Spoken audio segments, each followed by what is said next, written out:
right, guys. Thanks for joining us today on the Elation podcast. I'm your host, David Adams. We're talking with Billy O'Connell today. How you doing? I'm very well, David. How are you? I'm good. I'm good. It's good to have you Good.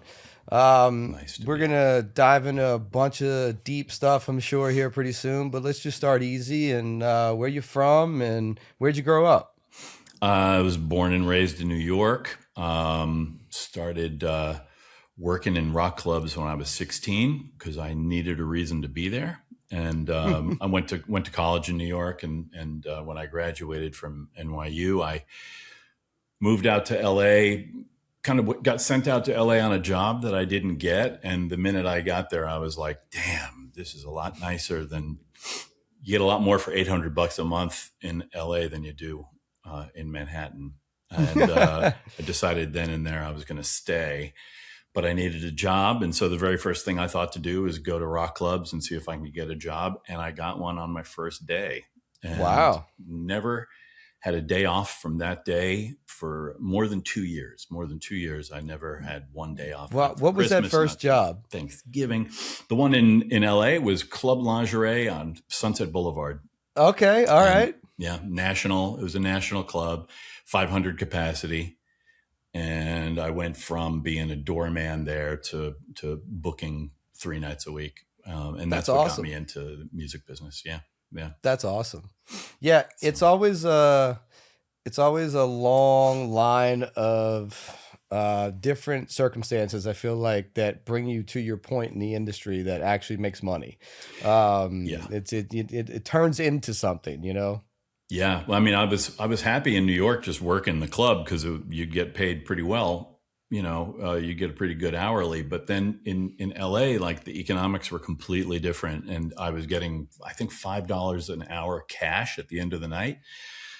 And that made me super entrepreneurial. So I immediately wanted to figure out how you make more money in clubs. And it became apparent that booking gigs was like a much quicker route. And so I started booking gigs there. I worked at some underground clubs in LA called Scream and White Trash, and really didn't start making any good money until I got hired to book artists on a TV show that aired on MTV twice a week, called The Which show was that? Edge. It was The Cutting Edge. It was right before, it was like the prototype for 120 minutes. Okay. And it was like super eclectic music show. I booked like Jimmy Cliff and the Clara Ward Singers and Iggy Pop and the Ramones and like hundreds of bands over the course of a year and a half or so. And I gotcha. And what was your first band you booked in LA? I think it was an SST night, Black Flag and SWA. Greg Ginn's Gone and Lawndale. I think that was okay. It was like a 4-band bill at Club Lingerie. Okay. It's crazy, man. So I'm born and raised in New Orleans, but I lived in LA 9 years. Right on. And I loved it. During what period? When did you live there? So let's say 20 like 2012 I started going out there, I guess. Way after my time. Oh yeah. Yeah. Well, but still got to experience, like it still changed my entire dynamics of my music experience.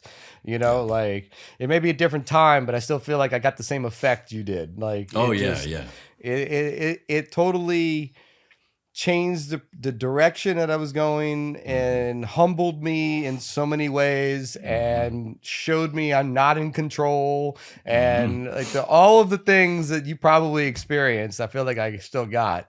Yeah. Yep. There was also a lot more opportunity that was accessible to me. Like New York is a very different environment. It was harder to get purchase as like a newbie, as a young person in the business. It was like, right.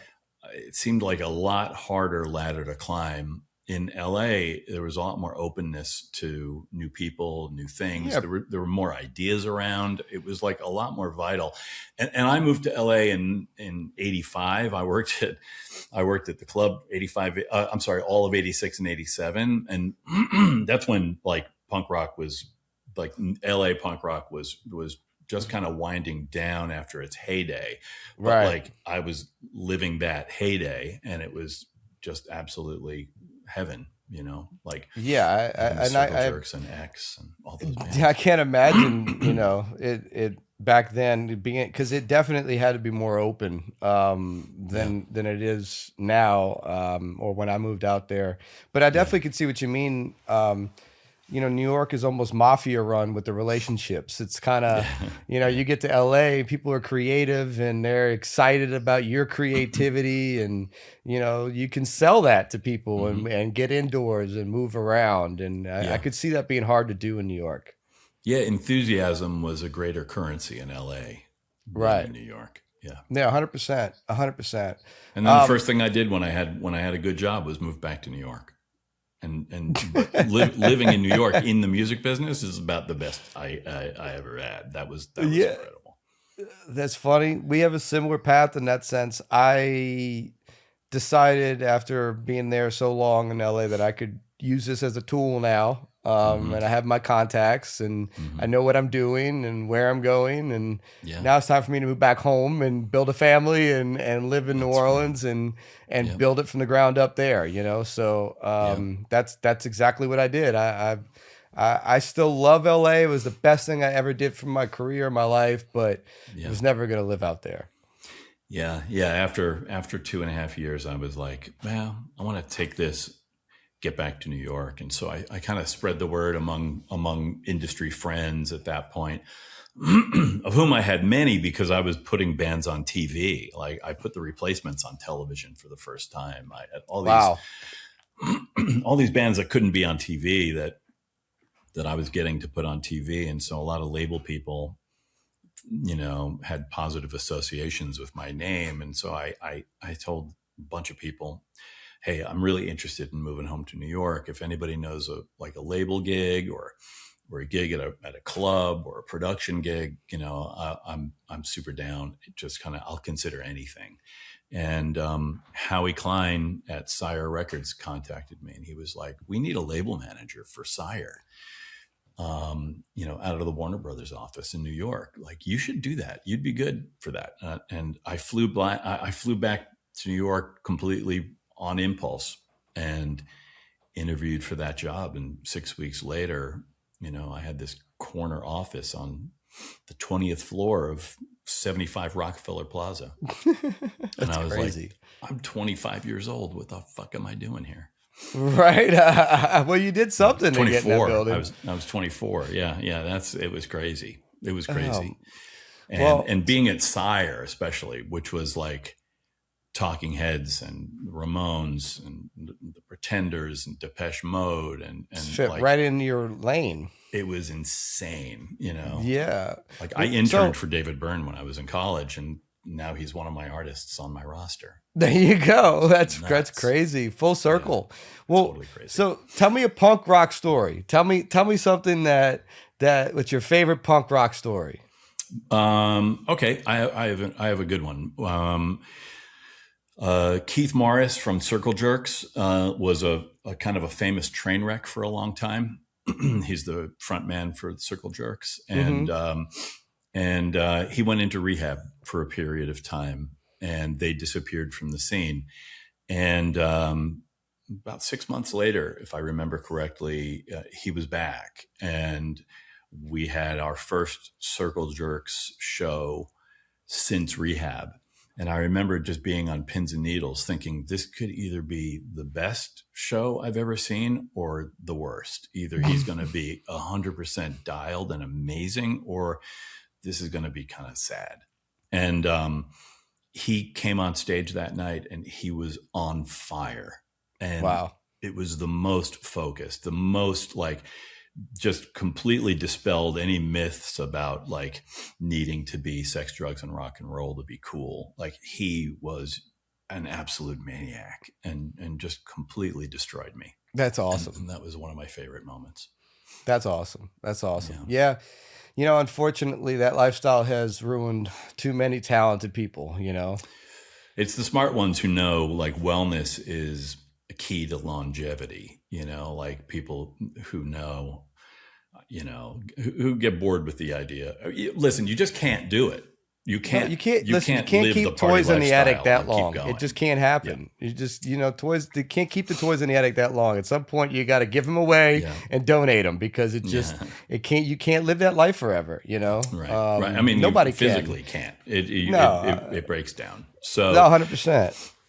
But all the smart artists that I know, they gravitate toward, good food, getting their rest, drinking in moderation or as a tool, like there are people in bands who they need exactly 2 beers before they get on stage, or they need, a shot of tequila before they got on stage. And I get that. Like, I understand that, but excess doesn't really last.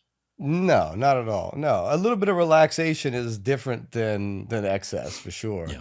But I also feel like you get used to that, which is what creates the excess, right? Because then you get used to that little bit of relaxation, and you're like, okay, well, I need it in more and more and more and more and more moments of my life, Yeah. and then it becomes the excess. Yeah, if a little's good, a lot's better. Yeah. Certain personalities definitely have that. 100%. Well, so the Ramones was one of my favorite from that time period. Could you tell me a story from the Ramones? What's something that nobody knows about?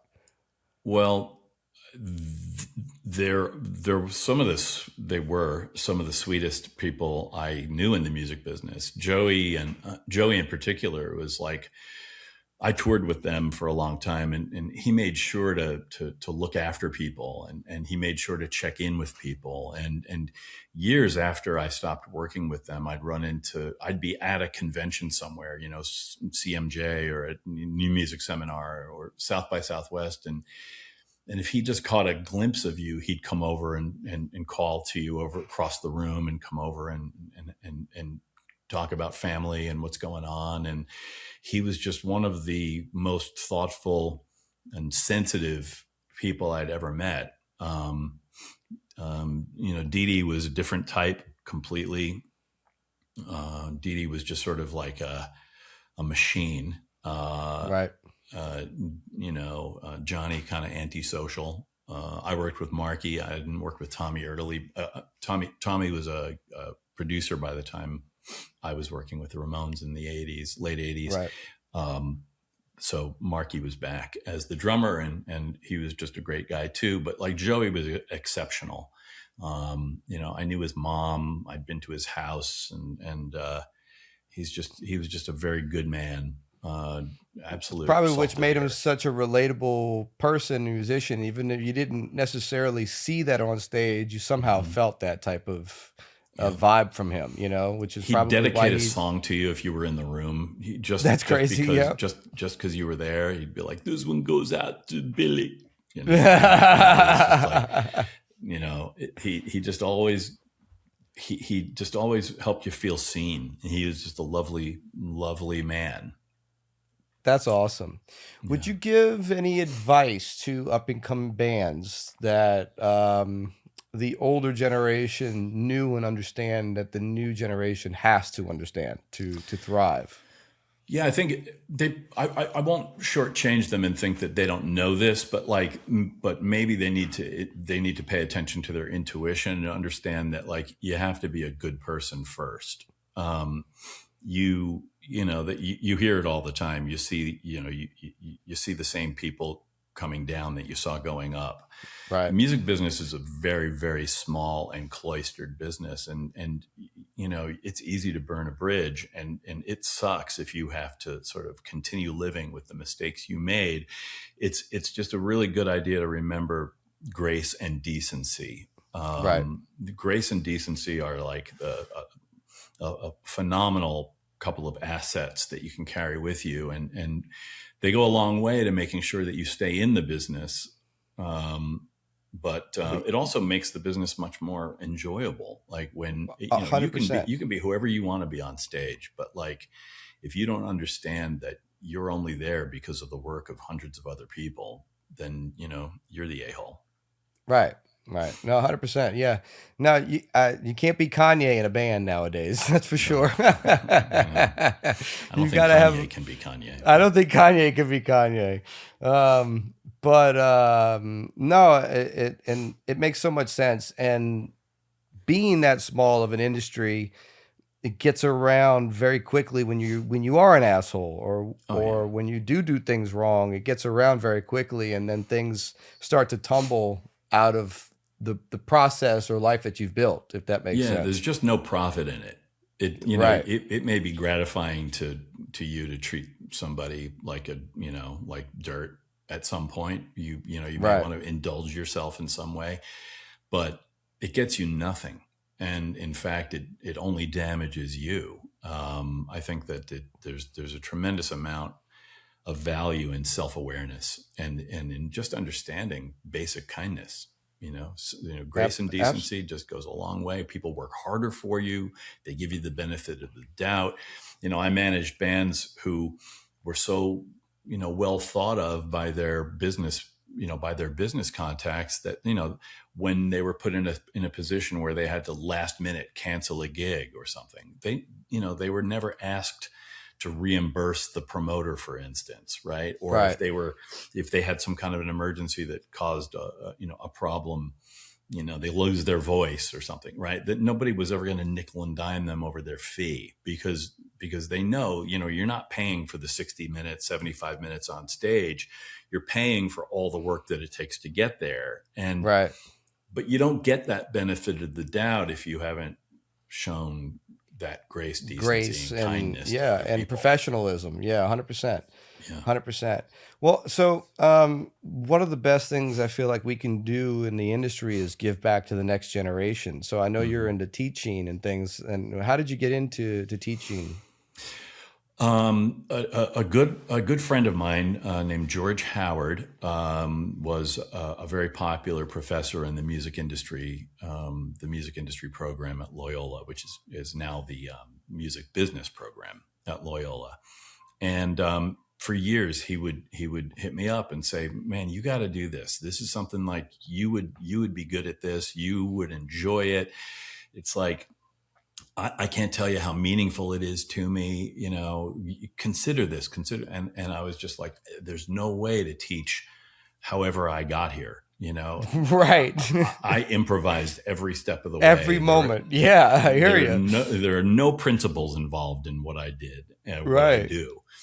And he was like, "You're wrong about that. I'm going to be able to show you that." And at one point, I finally just said, "All right, let's talk about it. Like, what do you mean? How am I supposed to teach management? How are you supposed to teach the music industry?" And he shared his courses with me, and he invited me into his classes to co-teach and to guest in his classes.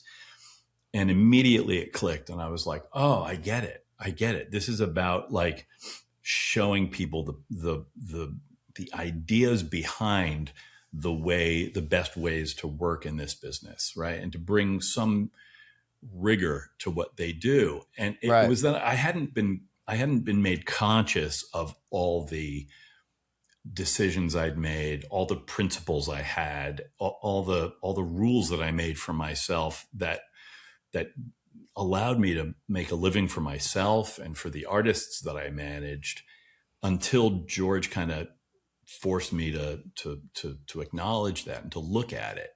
And then once he did, Right. I was like, "Oh, I know who I am. I get it." And I started teaching an intro to music business class. Um, I taught management. I taught marketing. I taught arts entrepreneurship.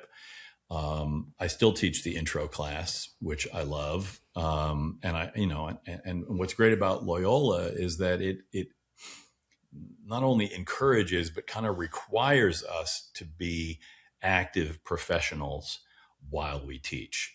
Like, we're Right. not retirees who teach who teach music business to people. We bring our work into class. We bring case studies into class. We bring our colleagues into class. And this program that is it's a small boutique program that punches way above its weight class, because it's It's got staffed by reality attached to it. professionals. Yeah, and Yeah, it's yeah. reality attached to it. I And mean, it's you small enough can't. to be personal, which Right. is something that you can't get elsewhere. Right. Well, and I hate this. I hate a school to sell you a dream that you can't actually apply. You know, That's when it. I'm learning from somebody who is teaching me a book but hasn't applied it, Hmm. it's not going to connect the way is if you come in and you tell a story of Hmm. realism in real life, and this is what happened in that moment. Yep. You know, you can kind of pick apart why you made that decision, what That's what got exactly you right. that point. You know, and Hmm. it just gives you a reality moment and something that you can attach to in the future. You know, That's if I get into a 100% similar it. situation. When a student comes into my office and wants advice, one of the things I'll say more often than anything else is, look, I can't know. If somebody tells you they know for sure what you should do, they're selling something. Like, this is Yeah. not something I can't know, but I can tell you how you can know. I can tell you what the principles behind this you might want to reflect on, or some of what's at play here and the choices that you need to make, right? And Right. I can tell you, not from some sense of authority, but as somebody who made my own mistakes, as somebody Right. who knows there's a cost in every trade-off. Right. And so I just try to give them a full picture so that they can make the best decision for them in a given moment. 100%. Sometimes it's just best telling a story and telling the decision you made out of that story, Yeah. and explaining why you made that decision, and that can lead someone to making the right decision on their own, Yeah. because Yeah. they can just look at your overall perspective of Yeah. things, I think you Seth know, Godin and said storytelling is the most fundamental human technology. And yeah. it is. You can use story to do any number of things. You can teach story, you can use story to teach, you can use story to market, you can use story to change minds. And I think when you can tell a story that what it's scientifically proven that when you tell a story, the person hearing the story places themselves as the protagonist, and it goes so far as to create neurological changes in their mind, in their brains. Not to confuse mind and brain, but like it fires the same synapses in their brains that the Right. person in the story would It be creates the roadmap. experiencing. Yeah, it creates a Yeah, roadmap. it creates Yeah. it's true role play. Right. And I think that, I'm really reluctant about ever telling a glory days kind of story. Well, when I was there and I was working with this dude and it was this cool thing that I did, like, I have a total allergy to that. I hate that kind of thing. This is how it was. And so this is, man, this is the cool thing I did with these cool people. It was like, no, no, no. This is how it can be for you. These are the kinds Right. of things that you might want to think about. If you make this decision, it could pay off in these ways. It could blow up on you in these ways. If you make this decision, these are cool ways it could pay off, and these are ways that it could kind of blow a hole in you. And that doesn't like take them off the hook, but by the same token, it doesn't bore them with this detached version of the past that probably is bullshit anyway. Right, right. Well, because telling a story other than sentimental value for the most part, if Mm-hmm. it's 10 years old, it's out of date. I Yeah. mean, Yeah, shit. exactly. Nowadays, if you Yeah. tell a story that's a year old, it might be out of date. You know. Also, Um, memory is like an unreliable witness. You know what I mean? Like, you can't be sure that you're remembering it exactly as it happened anyway. So, no, yeah. 100%. Well, Okay. so what do you think is most important for current music students to learn? Every damn thing. Like, they're in charge of it all. So if they don't understand the revenue streams that they need to establish, and if they don't understand, for instance, the power of their copyrights as that relates to music publishing, if they don't understand the power of their copyright as it relates to their ability to exploit their sound recordings, if they don't understand that when they write and record a song, they're controlling two major copyrights, right? Right. The composition and the sound recording. If they don't understand the mechanisms and behind the legal issues, the mechanisms behind the strategy of marketing yourself, of generating the kinds of activities that move you through the marketing cycle, which I always think of it as like a 3-step kind of cha-cha-cha, which is like create awareness, build connection, and then offer the opportunity to convert, right? So, Right. Somebody knows who you are. Great. There are entire marketing plans that are based in someone knowing your name, or getting Right. someone to know your name. And of course, you want to sell something, or you want to obtain an email address or a cell phone number, or you want them to come to a gig or something, right? You want something from them. You want to convert, to exchange value in some way. Right. The only way you get to from step 1 to step 3 is through connection. And if you can develop a deep emotional connection between yourself and that audience member, that customer on the other side, then you have the opportunity to convert, right? Right. But you don't get to do that without connection. If I say, I got a new record coming out, check it out, it's like, well, why should I? Right. What's in it for me? Right. That goes from step 1 to step 3. Got a new record. There's awareness. Check it out. I want conversion. Right. If I can make you understand that this is a record that is a genre of music that you love, or if you like this, then you'll like that.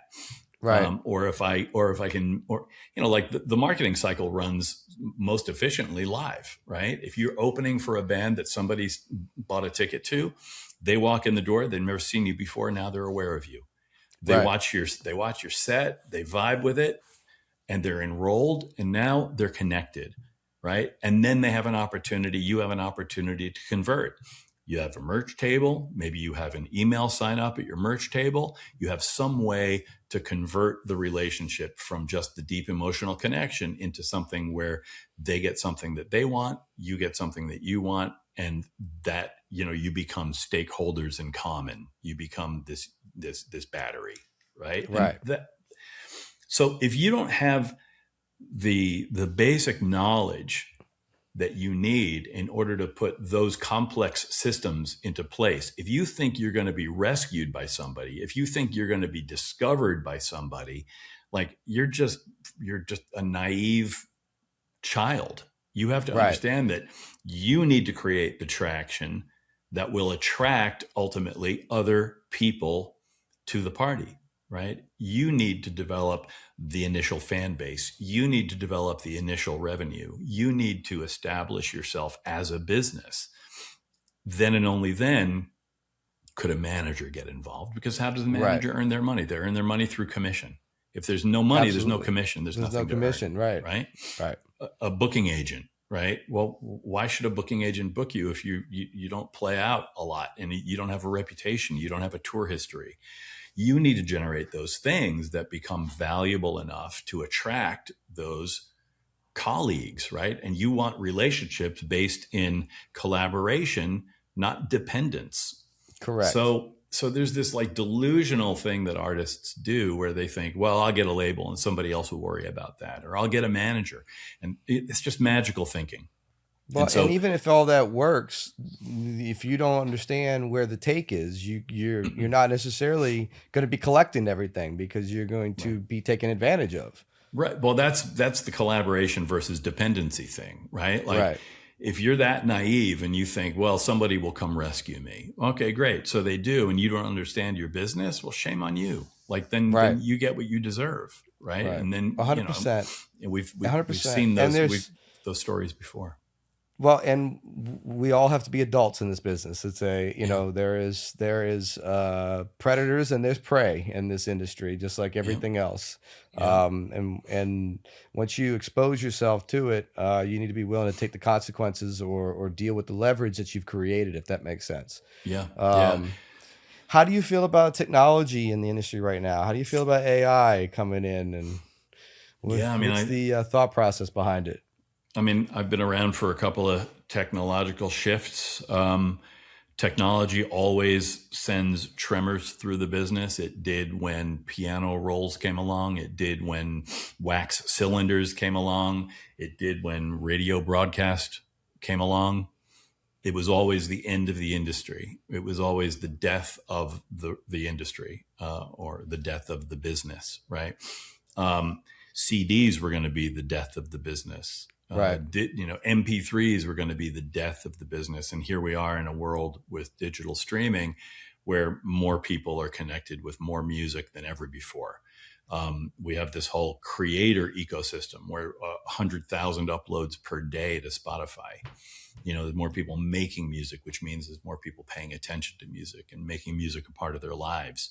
So technology gets this bad rap where, when there's an advent of some new technology, we always hear about what a disaster it's going to be. And it's no different for AI, right? I think this whole, the people who are panicked about AI, that's not going to age well.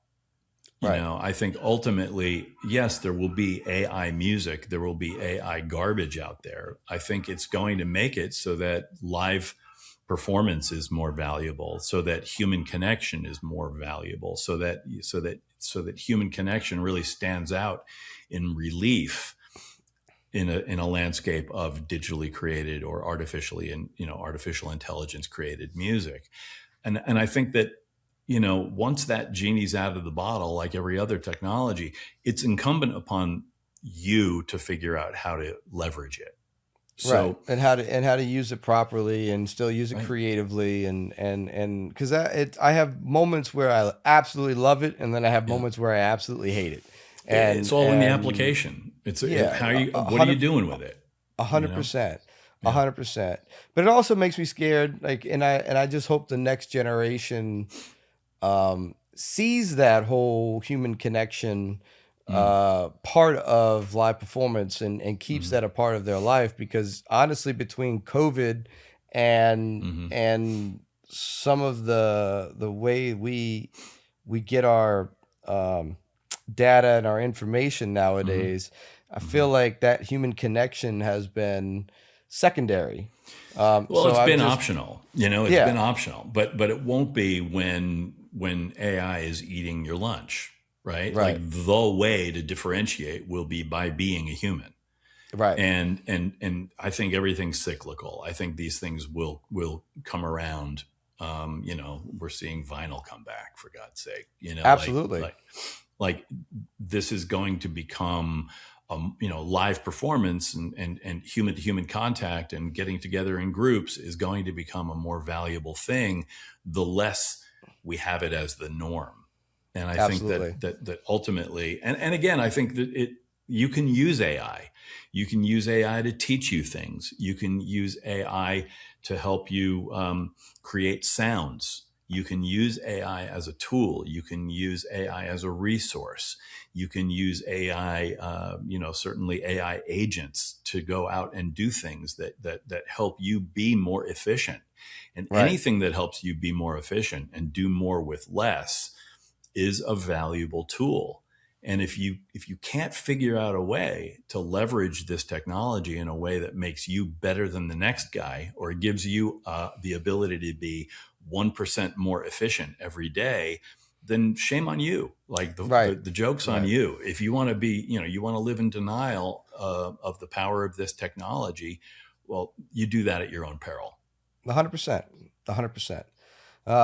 Well, that's awesome. Well, I feel like we could go for a while on this subject, but I know you got a hard break here soon. So, any upcoming things at Loyola you want to talk about, or any of your upcoming teachings, or anything we're you'd getting like to into share? the spring. We're getting into the spring semester, and we have a new student-run record company called Wolf Moon Records, and we are, we're starting to release a lot of music this spring. We have a sampler coming out of like this broad selection of music from Loyola's campus. We make tremendous music there. And so we're putting out a commercial sampler Awesome. this spring. I think the working title is Howlin' at the Moon. Okay. Shout out to the Ramones. There you go. There you go. But we have, it's Loyola Wolf Pack, so everything's wolf or moon. So Gotcha. we're doing that sampler this spring, and the program in general is really doing amazing things with student-run companies. We have a design collective, we have a sound and lights company, we have a recording studio, a massive SSL recording studio.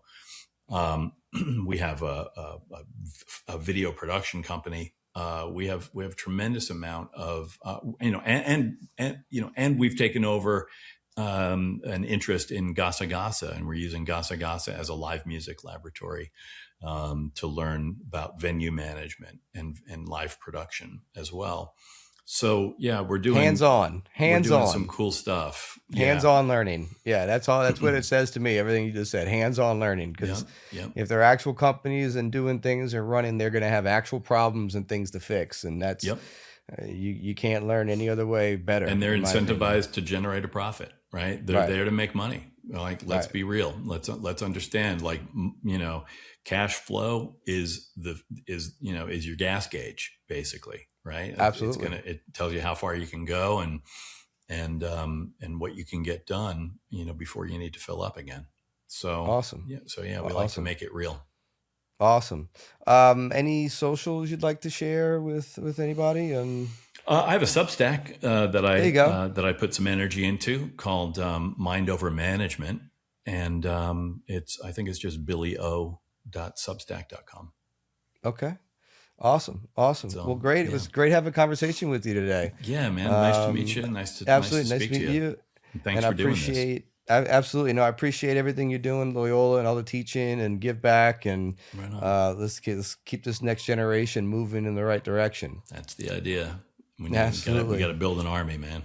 Absolutely. Awesome. Well, thank you. And thank you guys for joining the Elation podcast today. And if you'd like to like and subscribe, please do so. Peace.